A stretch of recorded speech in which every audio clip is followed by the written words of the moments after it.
Hey guys, Rollout here. Welcome back to Builder's Block. Recently, you may have noticed some YouTube shorts that quickly showcase my Transformers in an easily shareable format. I plan on doing that for most of my currently built Transformers, so look forward to more. I've also decided to make a TikTok and upload the same videos over there just to avoid theft. There's a link to my TikTok page in the description if you're interested. I'm also thinking about making shorts for other creations as well. As an example, I don't know how much I actually have to say about my mini Lego Zoids, and so I might turn showcases for things like that into commentary-free short videos instead. I'd definitely like some feedback on the idea, so comment down below. Don't forget we also have a public Discord server, and if you want to help support the show, consider the Builder's Block Patreon. There you'll see all of my creations first before anyone else for as low as $1.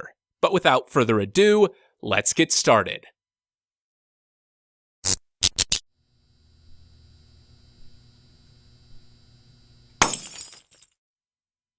Earlier this month, I actually attended a small LEGO convention called the Bricknic by Bricks Cascade. This was an extremely casual one-day event. It wasn't open to the public, and it was actually outdoors. It was sort of a barbecue with some tables for display. Now, the tables were undercover, so the mocks weren't getting sun damaged or anything like that. You were encouraged to bring stuff, but you certainly didn't have to, although you don't bring a bunch of Lego Machas together without somebody bringing something. This was basically just an excuse to get everyone together again because last year's Bricks Cascade was canceled due to the pandemic, and it was great to see everyone. My roommate Dom was there as well, the artist formerly known as Starscreamer. He brought some stuff too. You can see it in the back row here. So let's start with that. From left to right, he brought just sort of a custom design, a custom mech. It's kind of Metal Gear inspired, but it's not from anything. He brought his big Bastion, now properly colored. He brought Windblade, Slipstream, and then a few Titanfall mechs on the right. I brought my Zoids. I brought the Promare guys. I brought Dragoon because he was the only Bit Beast I had currently 100% complete at this time. Drasil and Dragoonzer were both missing pieces. And then I brought a few Transformers. I always bring Quickstop. He's my homeboy. He's the one that I bring to everything. He's essentially my sig fig. But then I brought Overthrow, Rosettis, Blade Hopper, and then the new guy on the left, who is currently still unnamed, but I'll talk about that a little bit more later in this episode. My buddy Sam also brought some stuff. In the back, there's this sporty spaceship based on some concept art, but what I think he really excels at are these tiny, intricate ships down below. On the right, he's got some fighter planes. In the middle, he has the Razor Crest. And then on the left, he has some ships from the Expanse. Now, I have not seen the Expanse personally. I hear great things about it, but he has been obsessed with it, and he's decided he's going to build just about every single ship from the show. Here are the first two, and I think they look great. I love the parts usage and the shaping at such a small scale. The way these are built is awesome, and I cannot wait to see more. Next up is kind of a Star Wars Western mashup. It's this Kyber crystal mine, and I really love the rock work. I really love the water, and all of the details are just really, really fun to look at. I think this is a really great mock. The funny part about this is that the day before the convention, I actually went to Bricks and Minifigs to find a couple of pieces, and the guy who built this was there looking for the finishing touches. So we kind of bonded over bulk the day before the convention, just out of complete coincidence. And then on the day of the convention, we met back up together and looked at each other's finished mocks. My friend Blair brought this absolutely massive mech with a ton of details and some really, really great colors. I think this looks very, very impressive. Moto was there. He was a competitor on Season 2 of Lego Masters. He brought this Friends mech on the left, and then a couple of androids on the right, which look pretty cool. Mark and Boone from Season 1 were there, of course. They come to every Bricks Cascade. Mark didn't bring anything. He builds at such an astronomically large scale that it would have been impractical to bring it to such a small event. Boone brought a few things, but unfortunately he packed up and left before I was able to take any pictures. Of note, he brought his magic school bus, which is currently on LEGO Ideas, and that is such a pleasing creation to look at. I absolutely love it. Go check it out on LEGO Ideas because I think it's really great. Here is a life-size Super Soaker replica that I think is just really, really amazing. It's got some great parts usage on the nozzle there with those orange tires and on the strap at the back. Apparently there are some really rare dome pieces in the reservoir. It's got those custom tampo details just to make it feel really authentic. It's extremely recognizable, and I think they just knocked it out of the park with this one. It's very cool, very solid, just a great creation. Here's this massive collection of tiny Lego dragons that I think are really cool. Just extremely creative. Lots of really cool parts usage in here. Lots of great color palettes in here. I feel like that was clearly the inspiration for these. They picked an interesting piece or an interesting color to work with, and they built a dragon based on those attributes. They feel very much like builder's block dailies in a way to me for that reason. In the background, you can also see some really cool space creations, as well as this boat made entirely out of Technic, which I think is really cool as well. Next up are a few vignettes that really impressed me. I really love the vibe of this first one here. It's got all sorts of things that I am super into. Obviously, it's got this Tron-like aesthetic with the black and the neon lights, but on top of that, they're racing robots, and I am all about that. They've got wheel feet. I love wheel feet. Everything about the design of this, I think, is super cool. And like I said, I just love the entire vibe of this creation. Next up, you have these Oasis ruins that are just so clean. I love the colors. I love how flat and pristine everything is, but it has so much character as well. This is amazing. I love the way this looks. Everything about this aesthetically, I am completely into. There's this forge here that just absolutely blew me away. The parts usage in this creation alone is just incredible. There are so many amazing techniques going on here. I could literally look at this model for like an hour and discover new things. I especially love the chain links made with bucket handles and the clone trooper headgear piece there. All of that linked together into a chain I think is just genius. But then on top of that, it's got some like robot hands and crowbars connecting the actual pot. And that's just the tip of the iceberg. There's so many cool things going on in this creation. Here are a few more as well. I really love the tree in the spaceship there. That's what I'm interpreting that as. Lots of really cool techniques going on in that tree, as well as like in the surface of the hull of that building or spaceship. I think, again, just some amazing techniques involved there. And the same is true for this like mast thing. I'm not entirely sure what's going on in there, but it looks incredible. And then this like circular contraption on top of a mountain. These ones feel more vague to me, or more creatively inspired, we'll say. I don't know if they're referencing anything or it's just some cool abstract imagery. Either way, though, again, the techniques are so incredible, and these like packed vignettes are super inspiring to me because they're so chock full of amazing detail, amazing techniques, and just a really great visual appeal.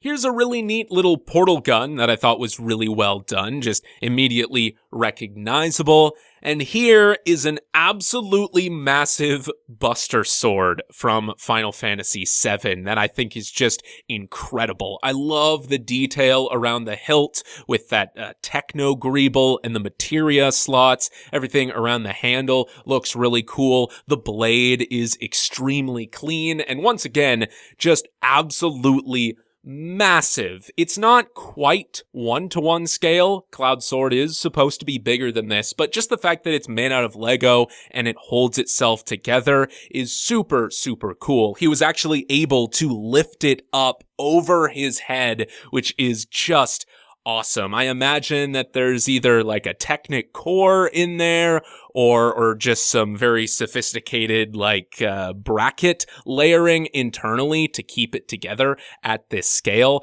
Either way, it's completely beyond me and I am blown away by it.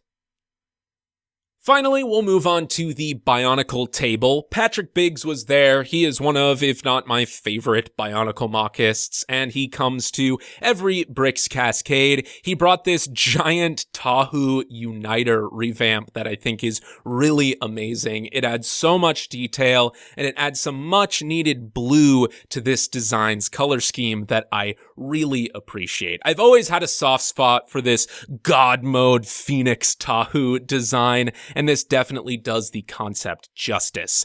Unfortunately, it doesn't split apart. It doesn't separate into Tahu and Akir, respectively. I wish it had that functionality, but regardless, I think it looks amazing. He also brought this Vakama Metru reimagining that I think is also super incredible. I love the color scheme with the little splash of orange, the dark red, the black, and those golden circlets all across his limbs. I think that's a really amazing detail. You can see it has a really well done system base, and it adorns a silver Vakama mask, which I'm honestly unsure if that is a custom casting or a prototype that I'm unaware of.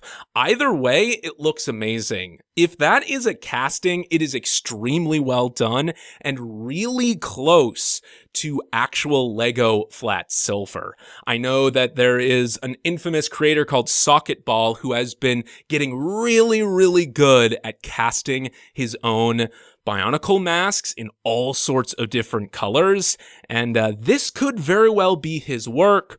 Or, again, it could be some really obscure prototype that I don't know about.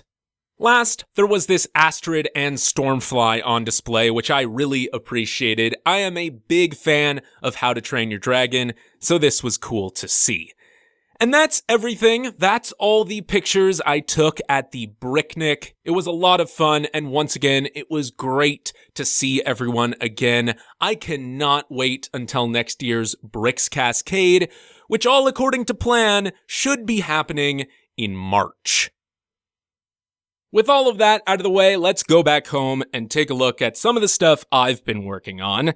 Literally the day after the convention, I got in a Bricklink order that I was really hoping came before the convention, but, it is what it is. With it, I was able to put the finishing touches on Drasil. So he is complete now. He is fully color coordinated with the purple head and tail, the gray limbs, the white claws. He's finished now, and I think he looks great. He's super chunky, really solid, feels great to hold. I think he's extremely clean, and I love the way he looks, especially standing next to Dragoon and Dragoonzer.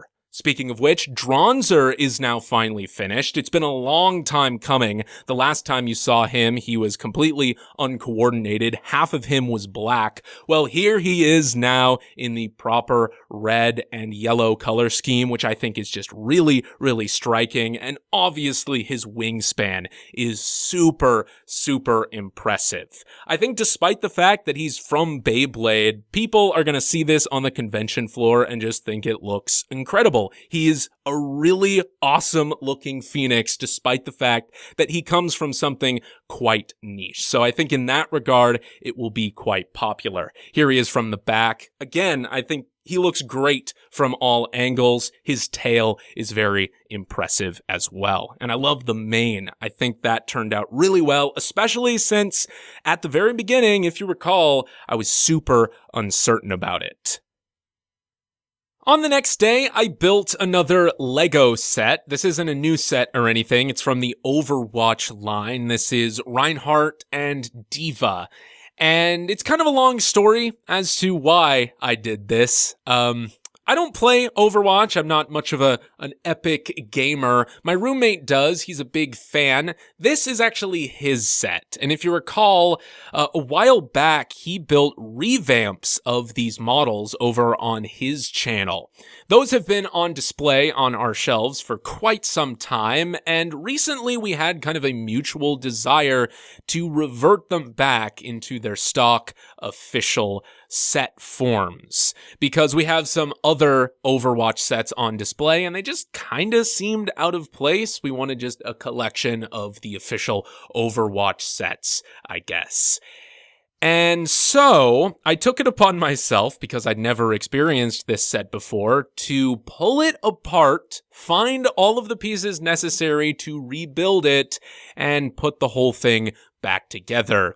And it was quite the project. It took longer than a day, which I was not expecting, but here it is, finally done. One annoying thing is that when Dom rebuilt these, he actually took the stickers off and put them on different pieces that they weren't supposed to go on, or rather, I think he just waited to apply the stickers until he revamped them, and then applied them to things that they didn't originally go on.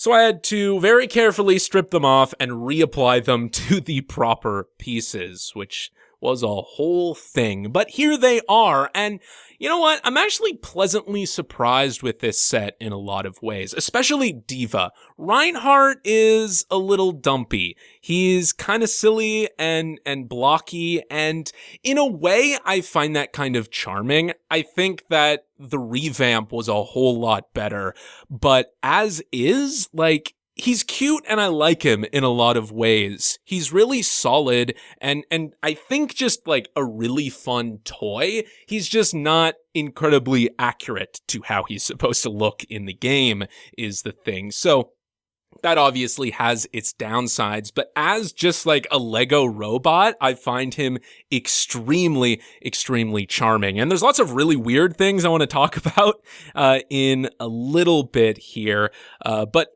I just want to say that I think Diva is great. I think Diva is actually a great representation of the mech from the game. I love the color scheme. I love a lot of the shaping and what's going on here. There's some really cool parts usage. I think Diva is super, super solid. Reinhardt, one thing I found very disappointing is that his hammer is really, really simple and underwhelming. That's something I found very impressive about Dom's rebuild.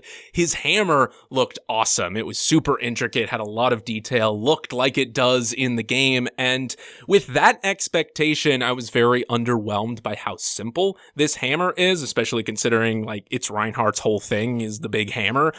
So that was, again, underwhelming, but all things considered, I really, really enjoyed this set.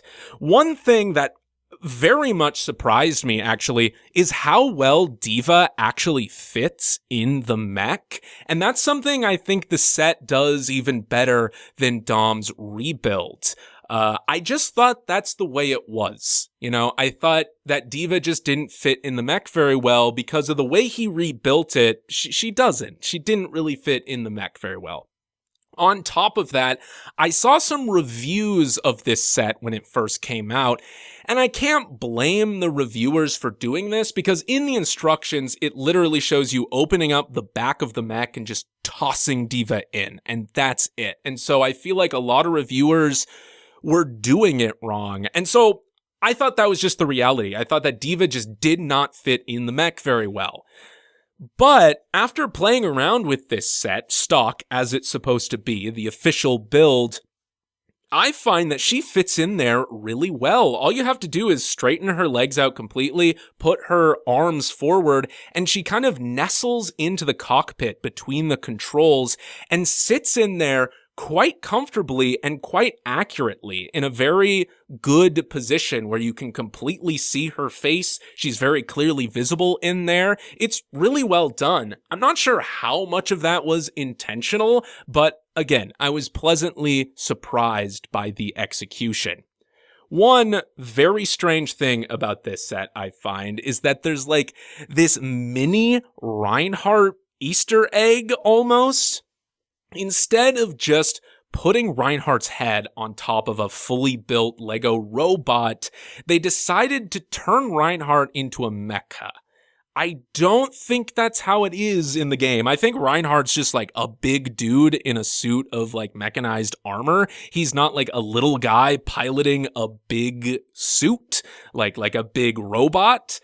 And they kind of turned it into that with this set just to have an excuse for just a standard Reinhardt minifigure, I think.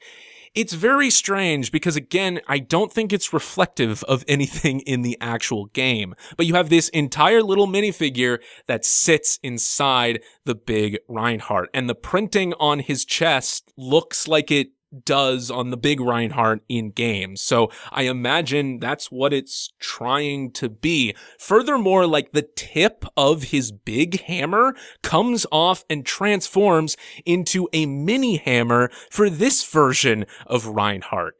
It's so unnecessary and weird, but like, I kind of love it. Again, there's something super charming about this, and it just fits with the rest of how I feel with Reinhardt as a whole. He's not very good. It's very strange, but I kind of love it, and it's extremely, extremely charming. Just kind of a strange execution, but I'm here for it.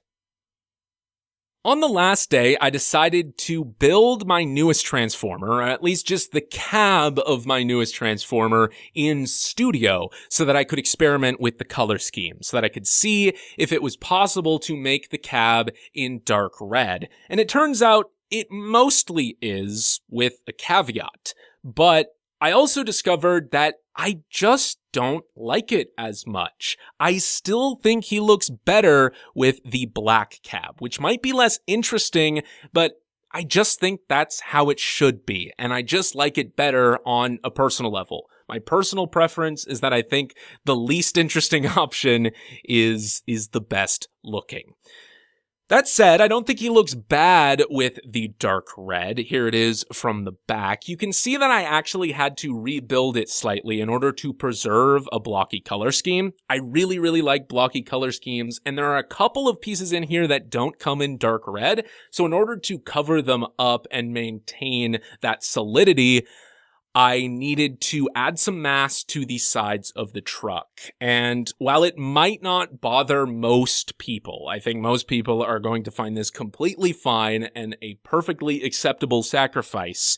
To me, I think it breaks up the silhouette of this truck just a little bit too much. And on top of just liking the black better, I also don't like this, which is kind of a deal breaker. So I don't think I'm going to go this route. As for a name, in the last episode, I told you guys to give me some name suggestions, and I got a whole lot of them, so thank you for that. I really appreciate it. My favorite name that I saw was Deathbed, and I think that is an amazing Transformer name just in general, but unfortunately, I don't think it quite fits this character. I think it's an amazing name specifically for a truck like this with a bed. Deathbed is just, again, an awesome Transformer name with a lot of layers. I'd really love to actually use that in the future, maybe for a tow truck with a robot mode that fits the name a little bit better. But for this guy, I think I'm going to go with another option. Originally, I was going to call him Payloader, and my second option was Tether. But I'm actually turning around on the name Tether, and I think I might go with that. So right now, this guy's name is Tether. And let me know what you think. Kind of a weird episode, I guess. A bunch of other people's stuff, an update, a Lego set, and a digital recolor. I guess it gave me a lot to talk about though, so maybe it's fine. Special thanks to all of my Patreon supporters, especially my leader class patrons, Valraven, Beyond the Brick, and Beta. Until next time, this has been Rollout, signing off.